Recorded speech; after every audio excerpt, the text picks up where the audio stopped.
ألم يعلموا أن الله يعلم سرهم ونجواهم وأن الله علام الغيوب.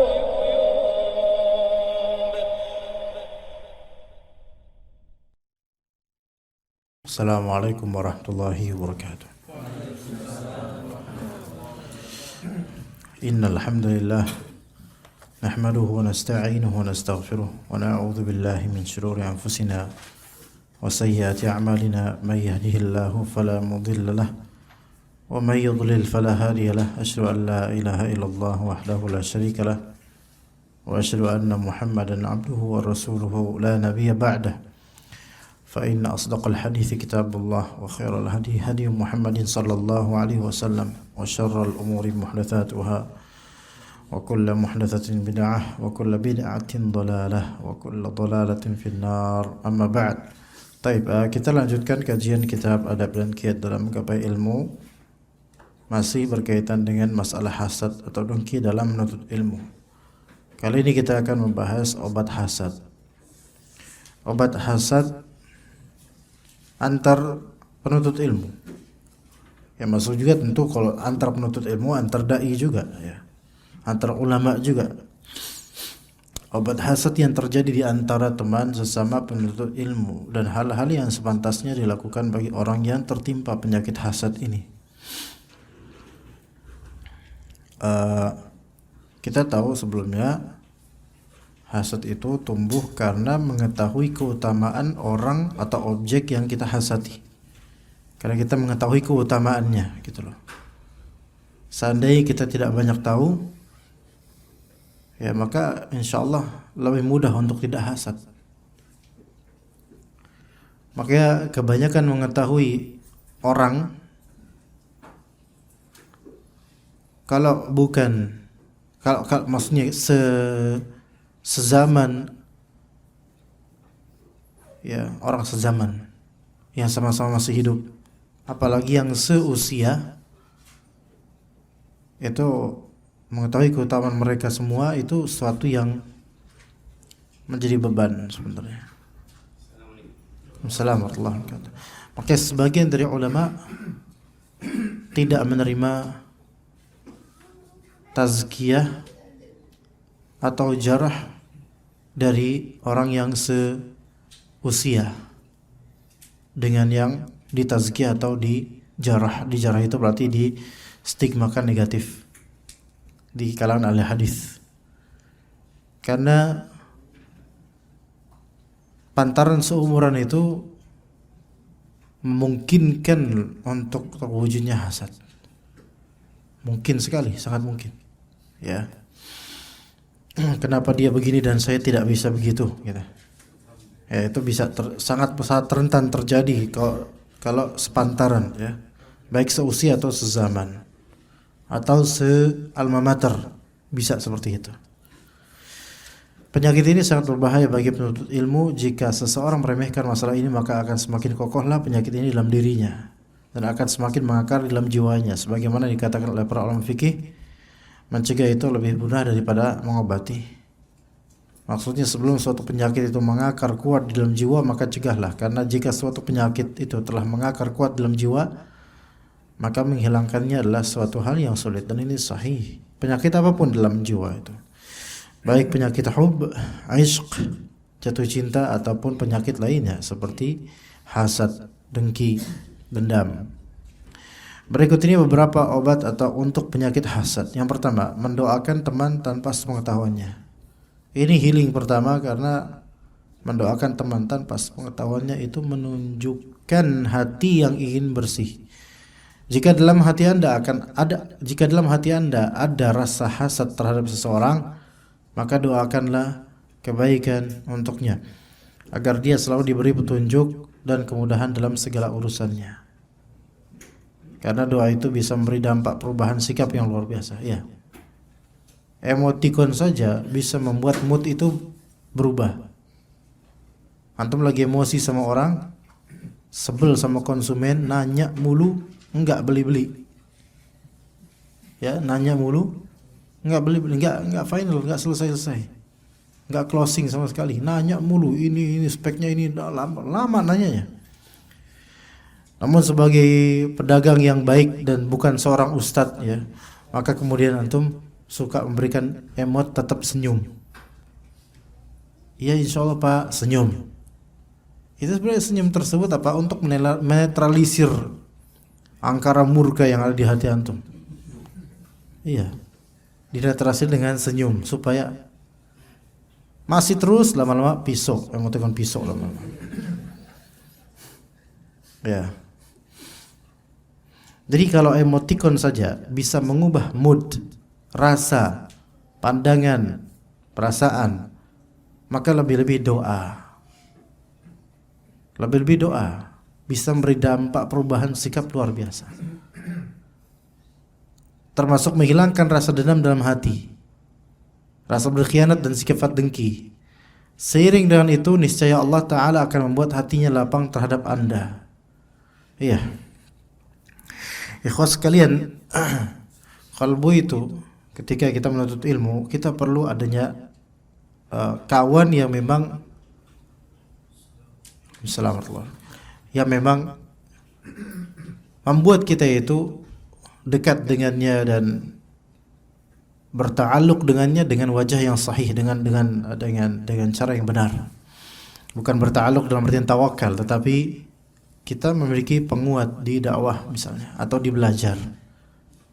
Komunitas atau pertemanan itu sangat vital dalam belajar, kecuali jika antum sudah usia yang memang mencukupkan antum untuk menyendiri berkontribusi dalam dakwah atau menyendiri menulis kitab-kitab seperti Imam Suyuti. Imam Suyuti kalau tidak salah setelah 40 tahun kemudian, 40 tahun atau sekian puluh tahun usianya, beliau bertafarruh. Nah, istilah tafarruh yaitu ya, mengosongkan seluruh waktu demi berkarya, memproduksi kitab. Dahulu Imam Suyuti kemudian membeli suatu rumah di dekat pantai, dan mulai sejak saat itulah beliau berhenti tadris, ngajar berhenti, dan setelah berhenti tadris sama sekali total, beliau bertafarruh total untuk menulis kitab. Sampai sekarang kalau antum lihat kitab-kitab banyak sekali itu di usia tua beliau. Al-muhim, di sini pertemanan, kedekatan itu penting, seperti di komunitas antum ini, masya Allah. Ya, saling mengenal minimal wajah, saling mengunjungi kalau misalnya ada, itu nanti ada nanti nomor 3 insya Allah. Ya, dan lain-lain dari kebaikan dalam pertemanan. Qalbu itu penting untuk dijaga, yaitu adanya ikatan, karena arwah itu junud, seperti tentara-tentara, ya. Maka yang seragam sama dia akan saling menyatu. Kesamaan qalbu, kesamaan fisik, kesamaan keinginan dalam menuntut ilmu itu akan membuat makin dekat. Ya. Karena sejujurnya ini kan hujan ya tadi, masya Allah. Di kajian rutin lain, di maghrib juga, di hari lain, kalau terjadi hujan seperti ini di rumah, Anda udah langsung WhatsApp panitia, afwan, Anda izin. Tapi kalau saya santri, enggak, jangan izin lah, kasihan. Dan Anda sebenarnya tadi kemari itu sudah mau izin gak ya? Enggak usah lah, kasihan. Ada yang sudah bikin poster capek-capek, mungkin dia tahajud bikin poster. Ya, capek-capek bikin poster. Iya, masya Allah. Ya. Kemudian ngeliat teman-teman, kasihan, masya Allah. Dan jalan aja, alhamdulillah. Dan Anda sebenarnya sempat berpikir kalau misalnya nanti pun ada kajian, paling yang datang beberapa butir, nggak berapa. Ternyata bisa sampai segini, itu sesuatu yang Anda nggak menyangka, wallahi nggak nyangka. Anda kira paling wajah-wajah itu aja, dan itu pun kesini paling tujuannya untuk minta parfum, paling gitu doang. Iya, ya kan? Ya, yang itu aja. Tapi ternyata masya Allah yang datang, masya Allah, jumhur, ya. Jadi ada ta'alluq qalbu antara satu sama lain itu membuat kita itu bisa saling berkumpul, mendekat, berkumpul. Tapi ya namanya manusia kadang-kadang saling bergesekan satu sama lain. Itu sesuatu yang wajar. Maksudnya sesuatu yang menjadi sunnatullah terjadi. Yang kedua, obat yang kedua kita lanjut. Berusaha mencintainya, menanyakan keadaannya dan keluarganya. Berusaha mencintainya, menanyakan keadaannya dan keluarganya.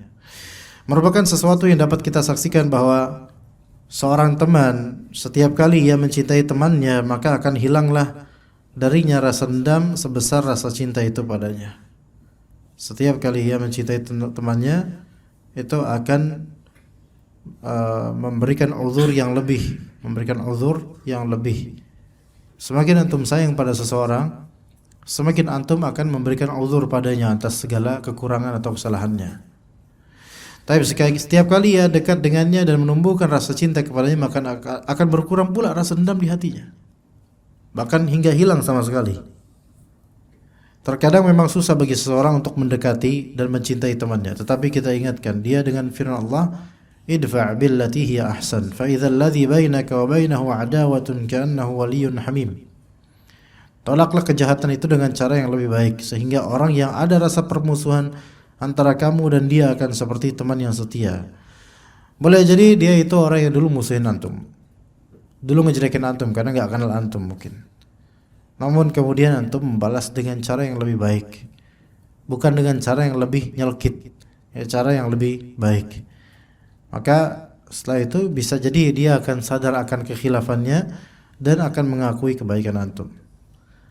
Maka berusaha mencintainya, menanyakan keadaannya dan keluarganya. Bersungguh-sungguhlah mendidik jiwa anda, buanglah pakaian kesombongan dari diri anda. Rendahkan hati terhadap teman anda, niscaya anda akan melihatnya setelah itu sesuatu yang tidak pernah terbayangkan oleh anda. Taib, ini untuk teman-teman majelis atau mungkin teman-teman menuntut ilmu dimanapun, baik majelis khusus seperti ini, bukan khusus ini umum insyaallah, tetapi kan kita udah terbiasa bareng. Ya, berusaha mencintainya, menanyakan keadaannya.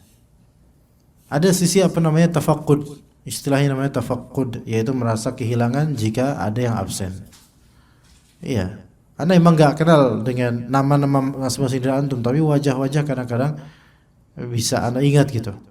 Nah, tafaqud ini menunjukkan merasa kehilangan itu menunjukkan apa? Menunjukkan adanya ihtimam, perhatian, inayah, riayah, hub.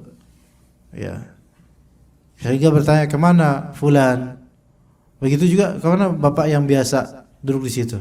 Ini sudah digantikan oleh beliau sekarang duduknya. Siapa bapak yang dari Padang? Pak Zul. Masih sakitkah beliau? Istrinya, syafahullah. Beliau juga. Syafahumullah. Ya. Ya, ada sisi tafaqud memang. Kemudian menanyakan keadaannya, keluarganya kalau bisa yang WhatsApp ya. Antum kemana? Kok nggak kelihatan? Antum udah nggak suka lagi sama anak? Atau antum jangan-jangan dengar bisikan dari orang lain ya? Kok ini tahdzir ya? Kok ini ya bukan ini. Tafaqud itu adalah tafaqud terhadap sahabat majelis, itu adalah sunnahnya Rasulullah SAW. Iya, ada yang tahu nggak dalilnya, ikhwan? Merasa kehilangan dengan teman majelis itu adalah sunnahnya Rasulullah SAW. Ayo, anak kasih waktu antum sampai anak selesai minum. Ayo, fadhal. Bismillah.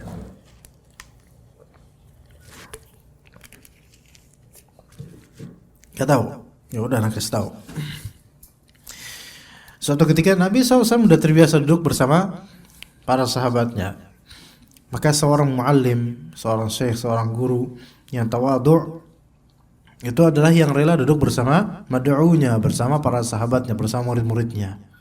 Duduk bareng ya bersama para sahabat. Itu biasa, sering, banyak hadis-hadis tentang itu.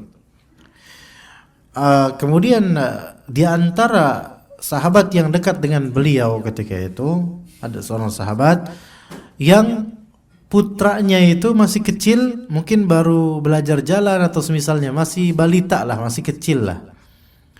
Ya, datang dari belakangnya, dari belakang sahabat itu, putranya datang dari belakangnya. Ya, kemudian anaknya itu memeluk bapaknya di belakang. Gimana? Gelendotan di belakang gimana? Ya. Ya. Coba contohin. Enggak, ya. Dia gelendotan di belakang, kemudian akhirnya anaknya itu dialihkan untuk ditaruh duduk di silaan dia. Dia kan bersila. Oke, duduk di duduk dia. Gimana sih kalau kita anak duduk ditaruh di depan kita peluk dari belakang dia gitu. Ya kayak gitu ya. Nah, itu keharmonisannya seperti itu. Ya kalau kita mungkin anak kita datang kemari mungkin juga akan kita tempatkan di silaan kaki kita mungkin. Ya, taib. Itu hanya sekelumit kisah. Kemudian pada suatu ketika Rasulullah SAW tidak mendapatkan dia di majelis. Maka ditanya, "Aina hadzal rajul? Mana dzalika rajul? Di mana pria itu?" Ya, maka kata para sahabat, "Ya Rasulullah, pria itu telah meninggal anaknya yang waktu itu engkau lihat ya Rasulullah." Faham enggak? Putranya itu telah meninggal. Ya. Oke? Terus kenapa kok enggak ke majelis? Ayo tebak, kenapa? Pernah dengar hadis ini enggak jemaah? Pernah. Tapi samar-samar. Atau enggak pernah dan gelap, ya. Gelap. Oke. Allah ya hadik ya. Nah, kemudian ya akhirnya ini kan enggak masuk, enggak hadir. Ya. Enggak kelihatan. Mana dia? Anaknya telah wafat ya Rasulullah. Dia memang enggak mau lagi ke majelis antum karena dia sangat terkenang. Kalau misalnya ke majelis antum pasti keinget tentang anaknya yang ketika itu gelendotan kemudian dia taruh di silaannya. Dia bakal sedih kalau misalnya ke majelis antum teringat itu. Dan Rasul tidak mengingkari sikap mengenang. Oke? Rasulullah SAW tidak mengingkari sikap mengenangnya dia. Itu sesuatu yang jibili, yaitu tabi'i pada manusia. Hanya saja jangan sampai hanya karena terkenang kebaikan itu terhambat atau hilang. Jangan. Maka Rasulullah SAW kemudian mendatanginya atau menyuruh sahabat untuk berkata padanya, seperti mendatangi langsung atau bertemu dengannya langsung. Maka kata Rasulullah SAW, manakah engkau inginkan? Maksudnya tetap dalam kondisi normal, ya. Atau anakmu qad sabaqaka, telah mendahulimu untuk masuk surga dan membukakan pintu surga untukmu. Mana yang kau pilih? Ya, kata dia, tentu saya lebih memilih anak saya duluan ke surga dan membukakan pintu surga untuk saya. Maka mulailah pesawat itu kemudian semangat lagi. Tapi ya Ustadz sekarang nggak bisa kayak gitu, nggak bisa menjanjikan gitu. Iya. Ada yang absen. Akhi, antum kok nggak kelihatan lagi? Afwan Ustaz, anak sedih kalau misalkan majelis antum, anak ada kenangan gini-gini. Kira-kira antum lebih suka mana? Normal hidup biasa atau anak antum masuk surga duluan dan membuka pintu surga untuk antum? Kita nggak bisa menjanjikan gitu kan? Karena itu hal gaib. Maka kita cari motivasi lain untuk memotivasi beberapa dari ikhwan yang sudah nggak masuk lagi. Jadi tafaqud itu bagi pendakwah itu menunjukkan inayah, riayah dan ihtimam dia kepada mad'uwin, kepada orang yang didakwahi. Dan tafaqud ini yang hilang di banyak majelis. Tafaqud ini adalah yang hilang di banyak majelis. Karena saking banyaknya wajah atau saking banyaknya pengajian. Begitu. Ya. Berusaha mencintai, menanyakan keadaannya dan keluarganya. Ada apa dengan dirinya? Apakah dia sakit atau apa? Kita tahu. Akhirnya teman-teman tahu, mengabarkan ke ustadznya. Ya, ingat Rasulullah itu presiden ketika itu dan suka bertafakkud, merasa kehilangan sebagian orang yang punya, yang dekat dengan hidupnya atau pernah beliau lihat dan dekat. Di antara contoh lain, ingat, anak ulangi saya, tafakkud itu merupakan sunnah Nabi SAW. Tafaqud kepada orang-orang baik, merasa kehilangan orang-orang baik. Itu di masjidnya Nabi SAW suka ada perempuan tua berkulit legam hitam yang kannas, yaitu suka menyapu masjid. Iya. Ini sebagai dalil bagi sebagian ulama yang mengatakan bolehnya perempuan yang haid itu ada di masjid selama membutuhkan, ada kebutuhan dan juga bebas dari tidak mengotori masjid. Ini sebagian ulama berpendapat begitu. Ala kulli hal. Maka suatu pagi Rasulullah SAW kehilangan akannya, tidak melihat perempuan itu. Di manakah perempuan itu? Rasulullah bertanya pada para sahabatnya, "Ya Rasulullah, dia telah mati fil barihah. Tadi malam dia telah wafat dan telah dikuburkan tadi malam." Maka kemudian kata Rasulullah SAW, "Afala adantumuni, kenapa kalian itu tidak memberitahu aku malam tadi?" Maka kata para sahabat, "Kami khawatir mengganggu tidurmu ya Rasulullah SAW."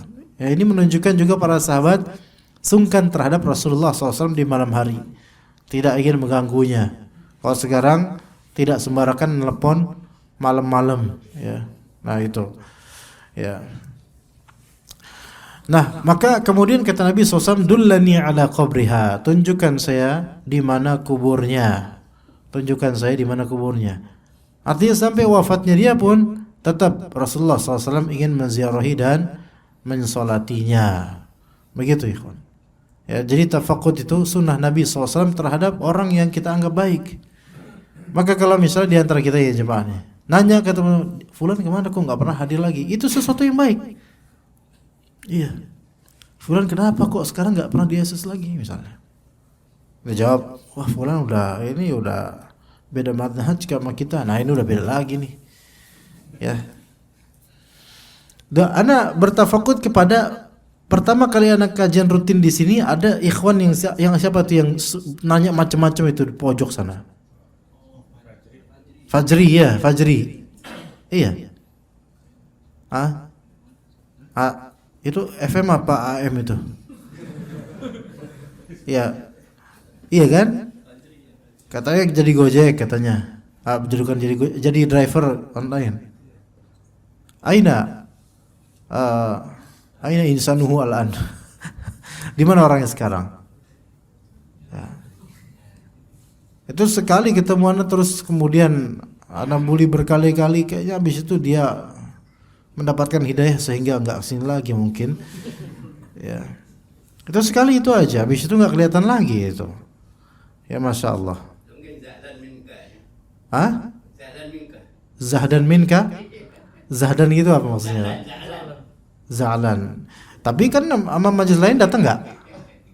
Ya enggak, berarti bukan anak doang dong. Iya, bukan anak doang dong. Iya. Karena belajar filsafat. Allah, filsafat itu ya, Anda juga sedang berusaha mendalami filsafat tapi untuk membantahnya sebenarnya. Mudah-mudahan kapan-kapan, mudah-mudahan insyaallah kita bisa tuh membahas atau kerutinan kajian tentang asma wa sifat, tapi bagian yang kaidah-kaidahnya, karena itu akan menyentuh filsafat juga ya. Tapi sepertinya nggak cocok juga ya, karena hari Senin malam lagi habis kerja kayak pusing, kesian. Udah kajian seperti ini aja insyaallah ya.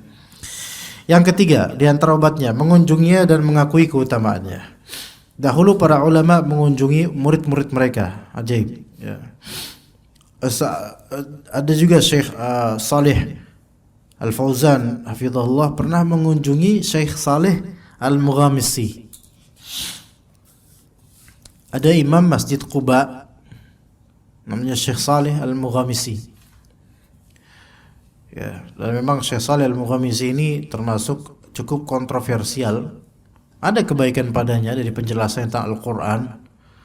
Namun qadarullah ada beberapa hal yang di poin-poin manhaj yang beliau dikritik oleh banyak ulama salaf, ulama sunnah. Tapi Syekh Saleh Al-Fauzan mengunjunginya mungkin ada maksud, yang mana itu jauh lebih mudah daripada Syekh Saleh Al-Fauzan. Ya, sekarang udah bukan Imam Masjid Quba lagi Syekh Saleh Al-Mughamisi, melainkan digantikan oleh Syekh Sulaiman Ar-Ruhaili sekarang. Ya, ala kulli hal itu ada contoh seperti itu, para ulama mengunjungi murid-murid mereka. Hal ini mereka jadikan sebagai salah satu sarana untuk mendekatkan diri kepada Allah Azza wa Jalla. Dan hal ini sesuai dengan sabda Nabi SAW, "Man 'ada maridan aw zara akhan lahu fillahi nadahu munadin an tibta wa taba mamsyak wa tabawwa'ta minal jannah." Barang siapa yang menjenguk orang sakit atau mengunjungi saudaranya karena Allah, akan diseru dengan seruan, "Berbahagialah kamu dan mulialah perjalananmu, akan dia bangunkan untukmu sebuah rumah di surga." Anda masih teringat ikhwan, suatu momentum yang Anda sangat terkenang dan mengapresiasi beberapa ikhwan dari teman-teman Anda di Keranggan. Ya, ketika itu kita kajian rutin beberapa kitab, Al-Qawaid Al-Muthla, dan juga kitab lain tafsir Jalalain.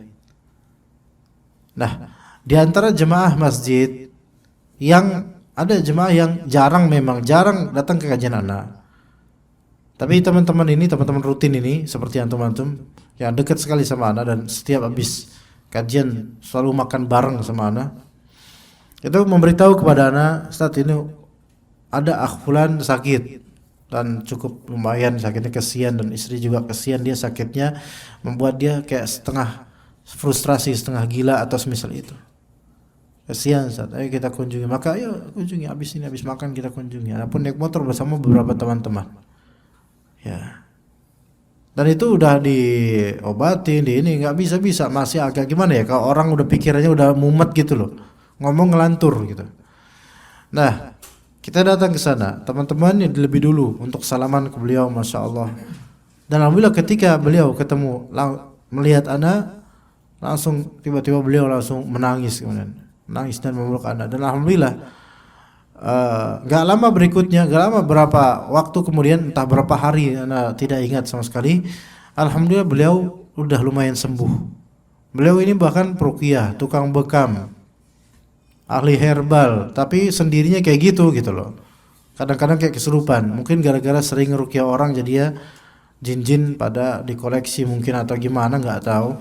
Ya, tapi alhamdulillah dengan dikunjunginya oleh gurunya gitu, itu membuat berubah alhamdulillah setelah itu. Berubah. Ya, alhamdulillah. Dan ada juga seorang tua, mungkin seusia bapak, mungkin insyaallah. Beliau anak nggak perlu anak kabarin nggak ya? Beliau bininya 4, tapi kurang 1 ya, jadi 3 ya. Ini perlu juga ya. Ya, untuk targhib ya. Kenapa antum? Sini antum sini. Kalau kedinginan sini. Antum udah makan belum? Hah? Udah, benar. Ya. Nah, beliau salah satu bapak di Masjid Hijau. Ya. Kajian rutin Masjid Hijau.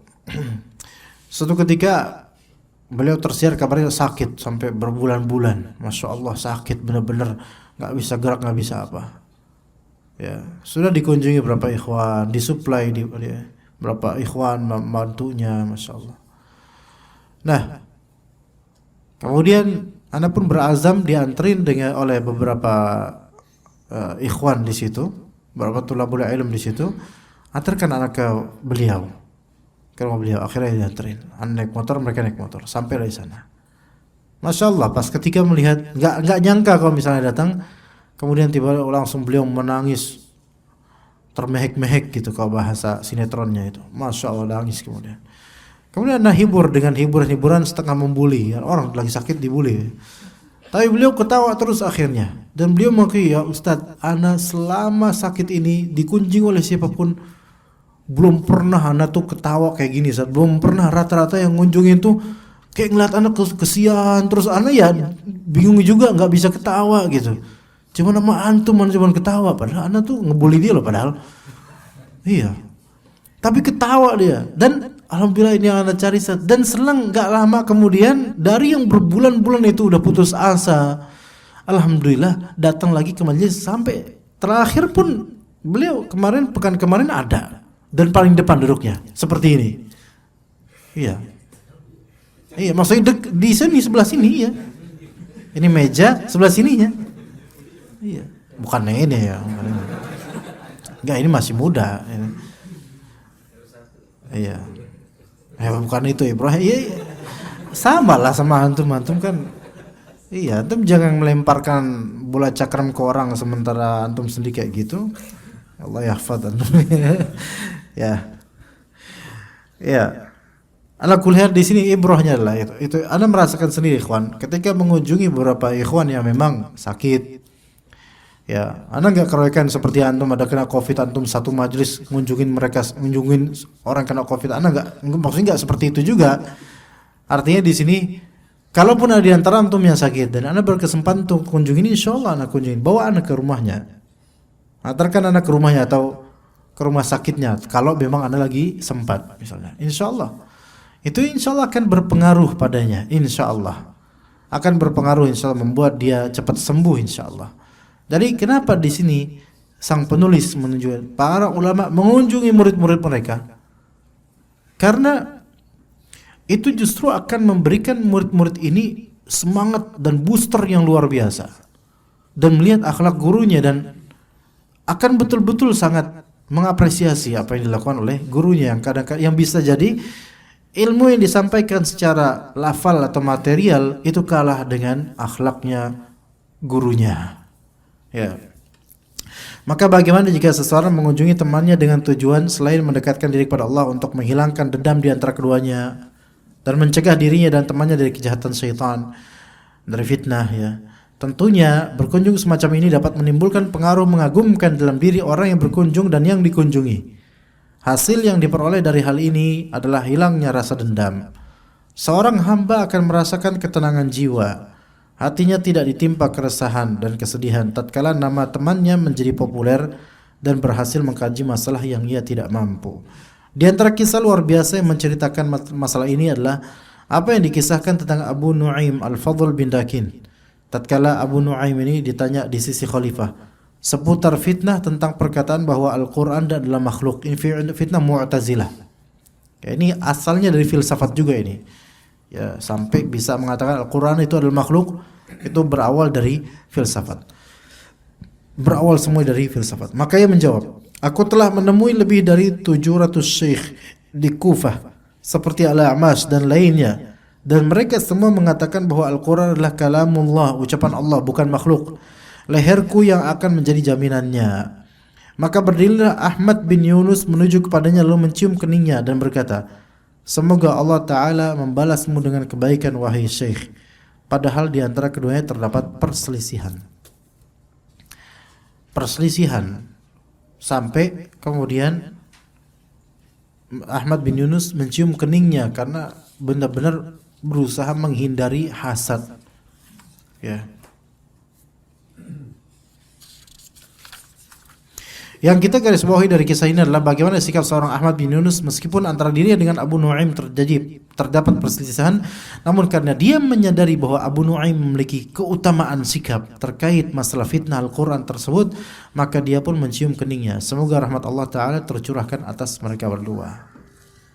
Kadang ada mungkin beberapa dari da'i yang memiliki prestasi, memiliki istiqamah dan kebaikan, kemudian berusaha untuk dijegal dan dibegal oleh dai lainnya atau tulabul ilm lainnya. Bisa jadi seperti itu. Ya, bisa jadi seperti itu. Dan itu sangat mudah sekarang karena sekarang kan akses internet gampang. Ya, bisa jadi seperti itu. Maka cara menetralisirnya adalah kita mendoakan baik-baik dai tersebut. Ya, yang produktif dan juga sangat baik, kita doakan baik-baik. Kalau memang kita enggak mampu sepertinya, kita doakan baik-baik. Tapi jika ada dai yang secara terang-terangan menyesatkan umat atau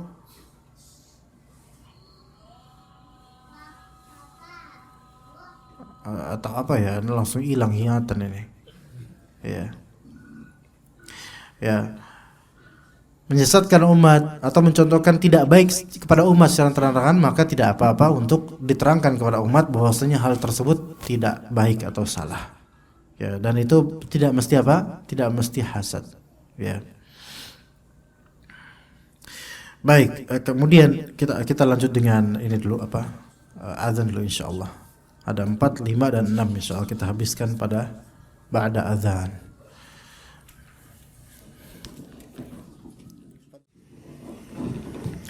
Baik, kita lanjut ikhwan. Yang keempat di antara obatnya bersikap tidak rela dengan riba atau gunjingan terhadap temannya itu, dan tidak rela dengan ejekan serta celaan terhadap temannya untuk menetralisir hasad yang ada pada dirinya. Karena biasanya kalau kita hasad pada seseorang, kemudian ada yang ngejek dia, ada yang ribahin dia, kita tambah senang. Bisa nggak kita melawan itu? Gitu.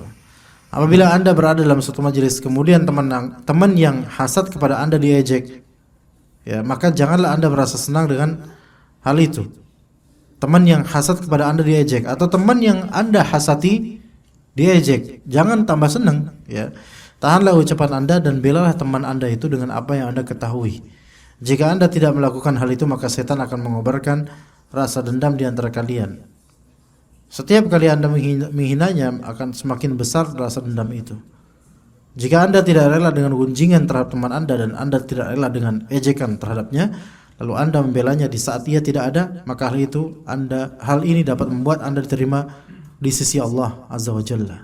Seiring dengan itu, ia akan menyadari perbuatan Anda tersebut, sehingga akan bertambahlah rasa cinta di antara kalian. Ini amalan, ada beberapa amalan yang berkaitan dengan persahabatan, rasa cinta dan semisalnya, yang kita melakukannya itu tanpa sepengetahuan orang yang kita bela, tanpa sepengetahuan orang lain.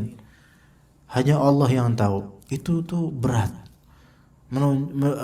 Itu ada sisi tauhid yang tinggi itu. Antum beramal, melakukan sesuatu seperti membela seseorang tanpa sepengetahuan dia, membantu seseorang tanpa sepengetahuan orang lain, membantu seseorang tanpa sepengetahuan orang lain, ya, itu adalah amalnya para salaf dahulu. Lihatlah bagaimana Ali Zainal Abidin rahimahullah, salah satu keturunan Ahlul Bait, yang mana ketika beliau memimpin daerahnya, ya, setiap malam beliau membawa karung-karung makanan pokok dan ditaruh di depan rumah orang-orang fakir miskin tanpa diketahui siapapun melainkan Allah Azza wa Jalla. Nah, kita ini haus akan apresiasi, ingin diketahui amalan baik kita oleh manusia. Ya, kalau kita bisa menahan itu dan menyerahkan perkara pada Allah, sambil mungkin terus membantu orang lain atau membela kehormatan orang lain tanpa diketahui orang itu, maka kenalilah Allah Azza wa Jalla itu tidak akan diam. Pasti akan memberikan terbaik buat antum, buat kita kalau kita melakukan itu, ya. Tapi yang kelima, mendahulukannya daripada diri Anda sendiri. Terkadang Anda dan teman Anda berkumpul dalam satu majelis di bawah satu atap yang sama. Lalu dilontarkan pertanyaan kepada Anda dan Anda mengetahui bahwa dengan dilontarkannya pertanyaan kepada Anda itu menimbulkan ketidaksukaan pada teman Anda, entah karena sebenarnya dia lebih senior atau dia lebih cocok di bidang pertanyaan tersebut, ya, atau memang antum tahu bahwa dia punya hasad sama antum atau gimana, ya. Maka berilah kesempatan Anda itu kepadanya untuk menjawab pertanyaan. Coba tanya sama ini akhi fulan, yang dia lebih tahu kayaknya. Jika ia salah dalam menjawab, maka luruskanlah jawabannya dan jangan Anda biarkan dia dalam kesalahannya. Tapi itu pun dengan cara yang baik. Sekalipun Anda kehilangan hak untuk menjawab karena mengharapkan kerelaannya, dalam hal ini tidak akan merugikan Anda sedikit pun terkait agama Anda, maka Anda akan mendapatkan pahala atas perbuatan tersebut. Karena Anda tidak memberikan kehinaan dalam agama, melainkan Anda bersegera mendamaikan dan menyatukan hati antar kalian, antar diri kita masing-masing. 6. Meminta pendapat dan nasihat padanya. Diriwayatkan bahwa Ibnu Abbas radhiyallahu anhu berkata, ada 3 orang yang tidak bisa aku balas kebaikannya kecuali dengan doa. Ada 3 orang yang tidak bisa aku balas kebaikannya kecuali dengan doa. 1. Seseorang yang aku datangi dalam satu majlis lalu ia berdiri menyambutku dengan tersenyum bahagia. Ini ada khilaf di antara ulama tentang hukum berdiri menyambut seseorang dalam majlis. Ada khilaf di antara ulama. Ya, ada yang melarang sesuai dalil dan ada yang juga mengatakan tergantung dengan maksudnya, ya. Taib. Ini kalau misalnya ada yang menyambut dengan tersenyum bahagia, Ya. Mungkin di sini maksudnya wajahnya talq gitu, yaitu wajahnya sumringah dan bebas dari hasad. Ini sangat dia apresiasi gitu. 2. Seseorang yang memberi keleluasan tempat duduk bagiku dalam suatu majelis, itu tidak bisa aku balas kebaikannya kecuali dengan doa. Dan seseorang yang terkena musibah lalu ia meminta pendapat kepadaku, istisyarah. Ini juga termasuk orang yang sangat diapresiasi oleh Ibnu Abbas. Jadi dia ada muskilah, kemudian minta pendapat kepada Ibnu Abbas radhiyallahu anhuma. Yaitu menunjukkan bahwasanya orang ini sangat mengetahui kadar Ibnu Abbas dan sangat menghargai Ibnu Abbas. Dan memang kalau kita itu lagi kesulitan kemudian beristisyarah dan minta pendapat pada seseorang, itu menunjukkan orang itu kita memerlukannya, kita butuh pada pendapatnya. Mereka itulah orang-orang yang tidak bisa aku balas kecuali dengan doa. Dengan meminta pendapat dan nasihat kepadanya, itu dapat menjadikan hatinya cinta dan menerima Anda. Ia akan tahu bahwa Anda mendatanginya hanya untuk menguatkan persahabatan dan rasa cinta kepadanya. Hal ini atas izin Allah akan menghilangkan rasa dendam di antara kalian. Memang berat, tetapi akan terasa mudah bagi orang yang dimudahkan oleh Allah Ta'ala. Dan ada satu hal yang mungkin cukup latif, yaitu lembut dan lucu gitu. Bisa jadi terjadi apa? Hasad di antara penuntut ilmu atau bahkan dai disebabkan masalah apa? Masalah poligami. Itu bisa terjadi seperti itu. Hasad terhadapnya karena dia berpoligami. Mungkin awalnya bukanlah hasad, melainkan mangkel. Mangkelnya bukan mangkel ama yang poligami itu, tapi mangkel saya pengen, gak bisa-bisa, akhirnya orang yang poligami jadi seolah-olah bersalah. Itu bisa terjadi. Dan memang bisa yang namanya kenikmatan itu, semua kenikmatan ada hasudnya, ada yang tidak sukanya. Dan ini bisa terjadi, ikhwan. Ya, bisa terjadi antara bainana, ya, di antara kita. Bahkan di antara orang yang berdakwah bisa terjadi. Iya. Nah, tadi ada pertanyaan, apakah ta'addud itu sunnah yang dari Nabi SAW yang secara syar'i, sunnah syar'iyah gitu, atau sunnah yang bersifat tradisi? Apa jawabannya? Jawabannya dua-dua. Apa makna sunnah syariah? Itu sunnah yang memang dari syariat gitu loh, atau sunnah terusan dari adat. Paham gak bedanya ya kawan? Kata Nabi SAW, inna bu'ithu liutammima makarimal akhlak. Aku diutus untuk menyempurnakan akhlak, kemuliaan akhlak. Berarti orang Arab dulunya sudah punya akhlak, namun kurang sempurna dan disempurnakan oleh syariat Nabi SAW. Itu makna sunnah yang bersifat adiyah, yaitu adat. Tadinya udah ada, namun dilengkapi dan diberikan batasan, ya, atau aturan. Ya. Apakah ta'addud atau poligami itu sunnah syar'iyah atau sunnah berkaitan dengan adat? Maka kita katakan dua-duanya. Dia sunnah yang memang disebutkan dalam syariat, dan juga adalah suatu yang sudah biasa di kalangan orang Arab dan diatur oleh syariat kemudian. Itu seperti itu jawaban yang lebih tepat, dua-duanya. Ya. Lalu apakah berpahala melakukannya karena itu sunnah? Iya, berpahala. Apakah hukumnya sama dengan pernikahan pada umumnya? Sama. Hukumnya sama, namun kriterianya berbeda. Apa hukum menikah? Khalid? Wajib. Wah, antum sendiri nggak ngelakuin. Wajib. Hukum asalnya, Khalid. Hukum asalnya. Tapi benar, jawabannya benar ini. Tapi setahu Anda itu wajib, karena dalam hadis Nabi ada tiga orang. Yang pertama nggak mau nikah, yang kedua sholat terus menerus, dan ketiga Diri. akan puasa. Puasa dan diri terim matahari. Oke. Terus? Dan kami menjawab, aku berpuasa dan aku berbuka, aku sholat mengakhirinya, dan aku Menikah. Ya, Gini Khalid, kaidahnya kalau itu fi'lun Nabi SAW itu tidak serta-merta wajib. Itu kaidahnya. Karena ini adalah sunnah fi'liyah namanya. Ketika itu khabar tentang perbuatan Nabi SAW, maka itu tidak berarti wajib. Oke. Tapi Anda dukung antum wajib. Tapi dari lain. Ya ma'syaras syabab man istata'a minkumul ba'ah falyatazawwaj. Ini perintah. Maka hendaklah dia menikah.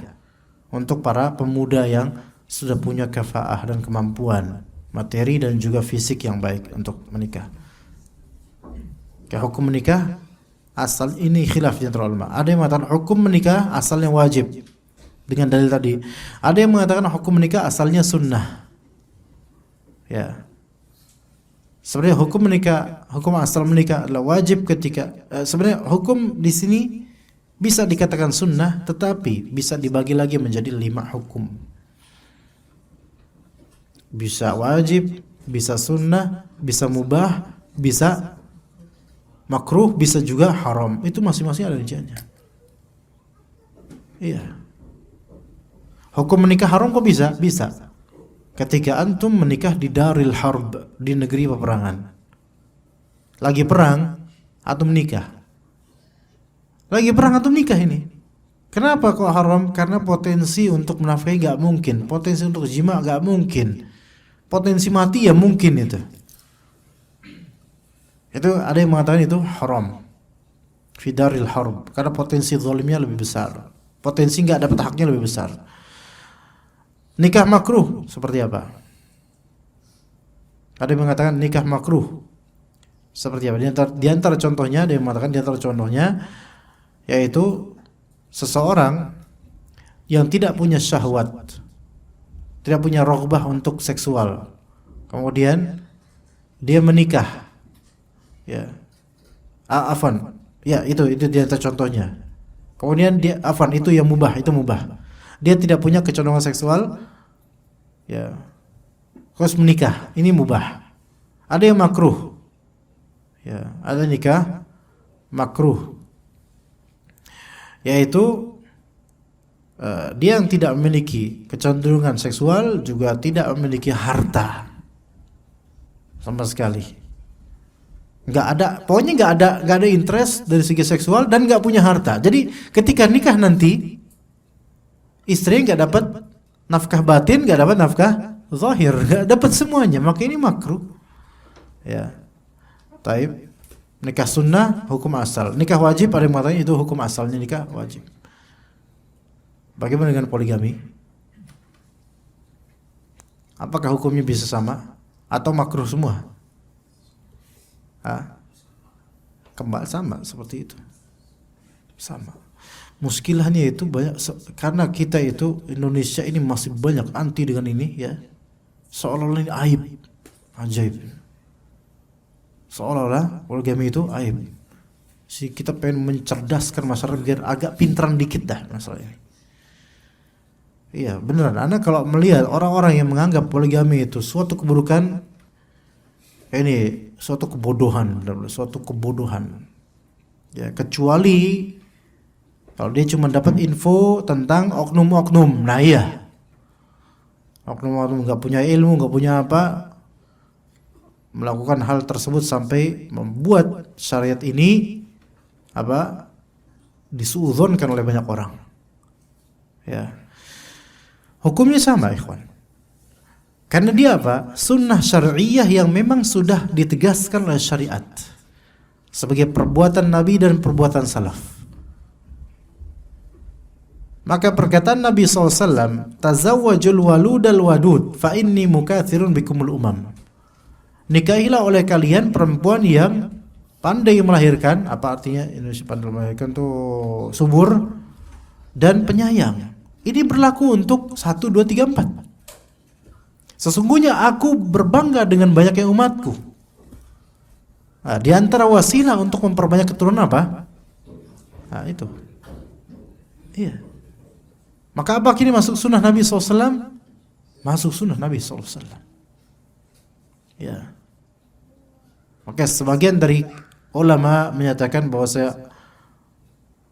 ulama berbeda pendapat. Apakah hukum asalnya itu ta'adud atau wahdah, satu aja? Itu khilaf di antara ulama loh, beneran. Hukum asalnya pria, apakah hukum asalnya itu poligami atau cukup satu saja? Itu khilaf di antara ulama. Kalau Syafi'iyah mengatakan cukup satu saja, itu hukum asalnya laki-laki harusnya begitu, kecuali yang mampu. Sebagian orang mengatakan enggak, hukum asal pria adalah muta'addid, itu poligami. Mana yang benar? Yang lebih sahih adalah hukum asalnya pria itu dikembalikan kepada kondisi pria itu sendiri. Itu yang lebih sahih. Karena tidak semuanya mampu, dari finansial, mental, sikap, enggak semuanya. Apalagi di zaman sekarang jauh lebih berat dibandingkan pada waktu dulu. Ya begitu. Dan ini tapi tetap ini termasuk sunnah syariah. Mempraktekannya berarti Anda sedang beramal saleh. Dengan syarat. Syaratnya satu. Apa syaratnya? Adil.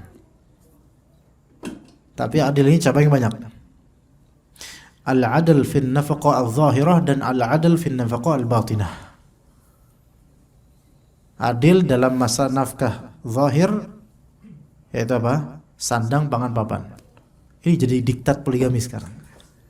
Adil dalam nafkah batin, yaitu muasyarah dan juga malam. Gitu. Ya. Apakah ini ada adatnya sebelum Nabi SAW menjadi diutus sebagai Nabi? Iya. Makanya dalam dalil disebutkan ada seorang, salah satu pemuka kaum, masuk Islam dan beliau punya 9 istri. Maka Rasulullah suruh cut 5, sisakan 4. Itu paling maksimal. Itu menunjukkan bahwasanya sudah ada sebelumnya di bangsa Arab poligami. Bahkan beberapa nabi mempraktekannya. Tapi apakah itu suatu sunnah sebelumnya? Wallahu alam, kita nggak tahu. Tetapi sudah dilakukan sebelumnya. Apakah itu kebiasaan sebelumnya? Wallahu alam, kita nggak tahu. Tapi yang pasti di zaman salaf itu udah biasa menikah 2-3, biasa sekali. Lihat kisah Fatimah.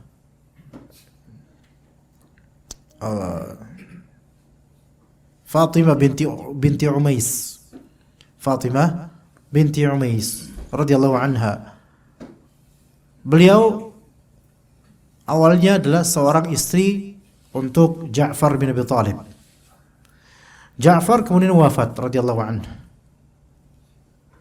Ja'far bin Abi Thalib, bukan Ja'far bin Ali bin Abi Thalib. Ja'far bin Abi Thalib. Ja'far radhiyallahu anhu wafat. Maka menjandalah Fatimah binti Umais. Kemudian Fatimah binti Umais nikah dengan Abu Bakar As-Siddiq radhiyallahu anhu. Dari situ terlahirlah putranya Abu Bakar namanya Muhammad juga. Ya. Walaupun sekarang Muhammad lagi enggak hadir. Ya. Muhammad Maretan, bukan itu, beda lagi, ya. Kemudian wafat Abu Bakar As-Siddiq. Akhirnya menikah dengan Ali bin Abi Thalib. Bayangkan. Ya. Menikah sampai 3 kali, itu hal yang biasa. Di Indonesia janda sampai menikah 3 kali.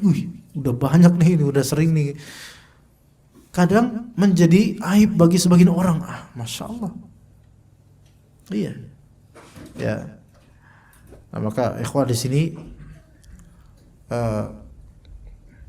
ketika antum mendengar kabar seseorang nikah lagi ta'addud, kemudian panas qalbu antum, sebel dengan dia, ketahuilah itu apa? Namanya hasad. Obatin dengan cara doakan buat dia. Barakallahu fiik. Tapi ya doakan ya sambil hatinya dinetralisasi, jangan barakallahu fiik dalam hati. Alah gaya baik. Enggak juga, jangan lisan beda dengan qalbu. Barakallahu fiik ya Allah. Semoga Allah Ta'ala berkahi pernikahan antum dan seterusnya. Gitu, itu caranya. Iya. Antara tulabul ilm ada beberapa yang alhamdulillah Allah rezekikan untuk bisa seperti itu. Ya, tetapi ada yang belum atau memang tidak mungkin ya. Yang belum atau tidak mungkin inilah yang perlu menetrasi. Dan sebaliknya yang sudah menikah pun juga jangan ujub dengan perbuatannya. Yang sudah menikah jangan ujub dengan perbuatannya. Melainkan kalau misalnya mau memberikan inspirasi, berikan dengan ilmu supaya Allah Subhanahu wa taala membantu sebagian dari ikhwan. Dan Anda sangat mendukung jika ada di antara antum yang memiliki kebaikan yang Allah taala berikan pada tangannya dari harta dan kemampuan mental, maka Anda sangat mendukung, Masya Allah. Semoga Allah Subhanahu wa taala menjaga kaum muslimat, ya. Ummahat muslimat dan para muslimah, ya. Mereka Masya Allah sekarang anak ini ngajar fikih keluarga di beberapa masjid. Pertanyaan-pertanyaannya itu banyak yang membuat antum kesian pada kaum muslimin. Dimulai dari laki-laki yang banyak tidak mau mencari nafkah lah, banyak yang malas, banyak, Masya Allah. Problematika itu banyak sekali, ya jemaah sekalian. Ya, kalau misalnya antum menjadi dai dan banyak yang tahu nomor handphone antum, kemudian banyak pertanyaan dari mereka, antum pikirkan pertanyaan mereka dan problem mereka, pusing hidup antum beneran. Dan antum bersyukur banget ternyata hidup saya enak ternyata. Kadang ngelihat problem-problem orang itu, pusing banget beneran. Masya Allah. Iya, makanya sebagai banyak dari asatidz merahasiakan nomor HP-nya. Karena apa? Enggak mau pusing. Mungkin udah cukup pusing lah hadapin istrinya mungkin ya. Iya, jadi enggak mau nambah pusing dengan problem-problem jemaah gitu. Ya, semoga Allah Subhanahu wa taala jaga ana dan juga antum, jaga kalbu kita dari hasad. Dan jika pun ada, semoga Allah Subhanahu wa taala sembuhkan itu semua sehingga persahabatan kita semua dengan ahlu sunnah ini makin terjaga dengan baik. Sallallahu ala nabiyyina Muhammad wa ala alihi wa sahbihi ajma'in. Wassalamualaikum warahmatullahi wabarakatuh.